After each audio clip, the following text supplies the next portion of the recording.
There's a quote that states life is 10 of what happens to you and 90 of how you react to it, which means that your reaction is drastically more important than the circumstance.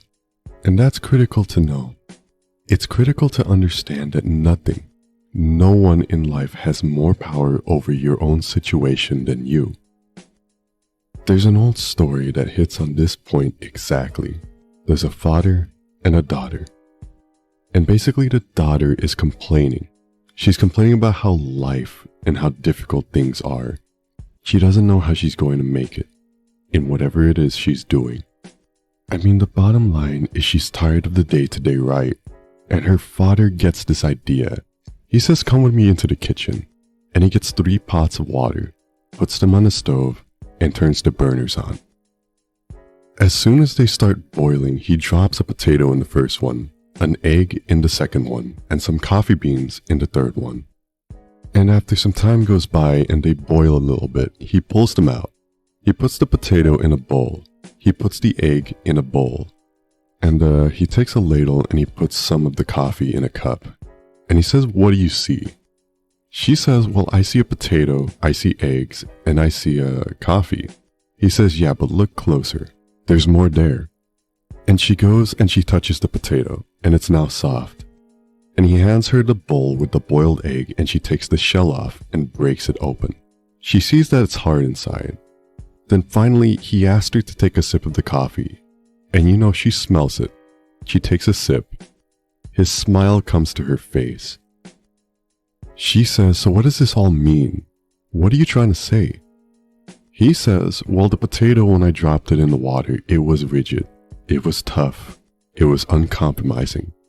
But in the boiling water, it became soft and weak.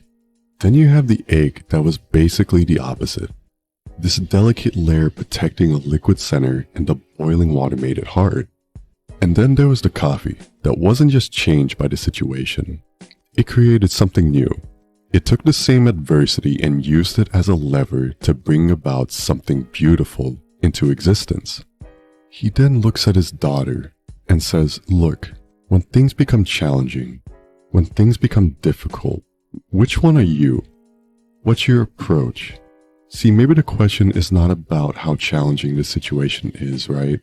Maybe we've been asking the wrong question. Maybe it's how do you transform yourself, and by default the world around you. How do you take your strengths, your values, your loves, your joys, and your happiness, and let that lead you into something when life gets hard? And when it does, what do you become? I always remind myself, we are not defined by life at peak state as much as I wish that were the case, right? We're not shaped by the days or the times we floated by. Because those times are great, they're enjoyable, but they're not what makes or breaks us. It's the times that challenge us and ask us to be what we have not yet become. That's the good stuff. And this is another one of those, simple but not easy type of things.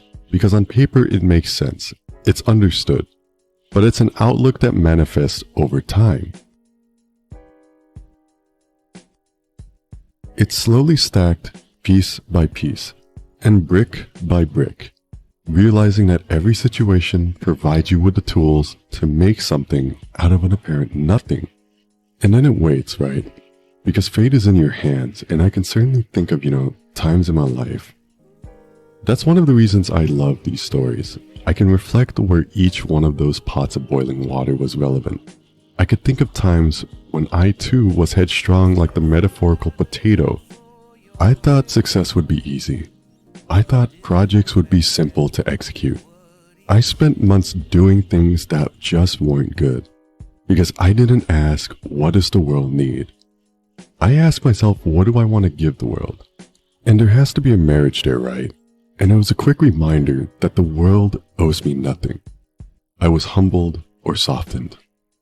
As the story goes, I've been the egg. I've been timid.